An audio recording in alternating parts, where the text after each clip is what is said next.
Welcome to our video about mixing mica powders and pigments with our Amy Howard at Home Acrylic Glacier Resins and Hardeners. This is going to be a really fun way for you to be able to see just how versatile it can be working with acrylic resins. I want to go over just a few safety features first. One thing you always want to make sure that you do is wear gloves. Anytime you're pouring or mixing, please protect your hands.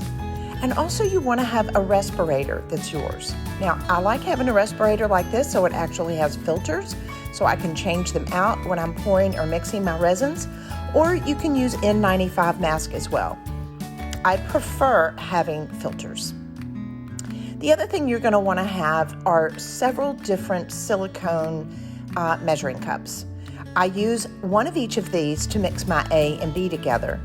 Then I'm going to have a larger cup that I'm going to actually pour them into. And then I need a separate silicone measuring cup to be able to actually mix my custom color. I usually use tongue depressors or wooden sticks. And then I will be using my mineral pigment powders from Amy Howard at Home and my mica powders from a maker studio. So the first thing I'm going to do is I'm going to just go on and put on my gloves. So I'm going to go on and take my A, which this is my actual resin. And remember, when you're mixing your acrylic resins, it's always going to be one part. That's why it's important to measure 1 part resin and 1 part hardener. It's essential to make sure that this measuring is identical. So that's why it's good to be able to use these measuring cups. When I'm working on projects, I'll usually fill them all the way to the top. And remember, you have about 20 minutes to work with this before it starts getting too thick to work with. Now I'm going to go on and pour in my hardener, equal amounts, just pouring it all the way to the top to my measuring cup.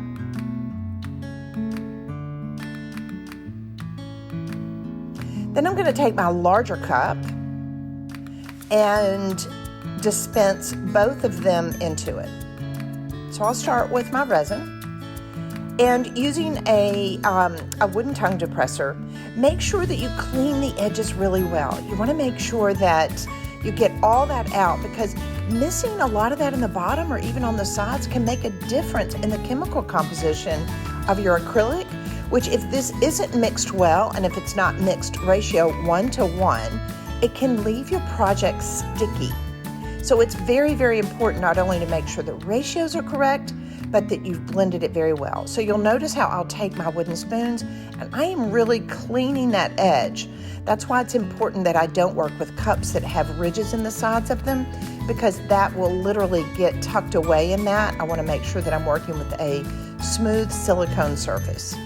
Now, once you mix both of them together, you're going to want to blend this, stirring, getting it off the sides and mixing it really, really well, so that way your resin and your hardener is blended. I really recommend stirring this for at least 3 minutes. So after you've stirred it for 3 minutes, now you're ready to go on and add your color, but we need to do the colors separately. So I'm going to be mixing a combination, you're going to love this color, of Côte d'Azur and pewter. This pewter mica is going to deepen the color of the blue and it's going to make it metallic. But so as we are going to be working in a separate container, go on and pour the resin mixture that you mixed up into the bottom of the cup. Now, just a little bit. I just don't want you putting the dry mixture in first because it's going to stick to the bottom. So let's pour just a little bit in of your mixture at the bottom. And then that way we're going to add our pigments and our micas on top. Now, as a rule, you want to make sure that you never use over 6% of a pigment or a colorant or a mica, or glitter for that matter, whatever you're working with, into your resin. So you see, it just takes a little bit and it's going to disperse itself beautifully into a larger amount in my resin. So here comes my Côte d'Azur blue. These are pure pigments and they're natural, they're not synthetic, so you're going to get a much prettier color in working with them. This is one of my favorite colors when I'm doing geodes and my earrings. Look at this. It is absolutely divine. Can you believe that Côte d'Azur and the pewter created that color? Now I'm going to add just a little bit more blue to blue that up just a little bit. And you can do that when you're mixing these colors. Now it is good if you're wanting to be able to create custom colors that you can replicate again and again. I recommend getting a digital scale and then having it documented what you used exactly in the way of ounces. Now you'll notice, look at this, I am really pressing it onto the sides. I am stirring it very well because I want to make sure that my pigment and my mica get evenly distributed through my resin mixture. So now I'm going to come back and I'm going to add just a little bit more resin to the top if I need more. And then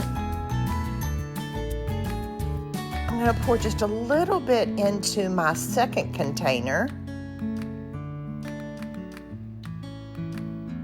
to be able to easily pour it into my custom color. Now I'm going to blend these together. That way I'll have ample resin to be able to work with my jewelry project. And then now mix these together really, really well.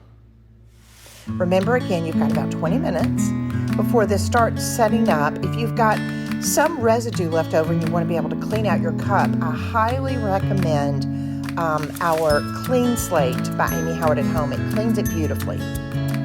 Enjoy!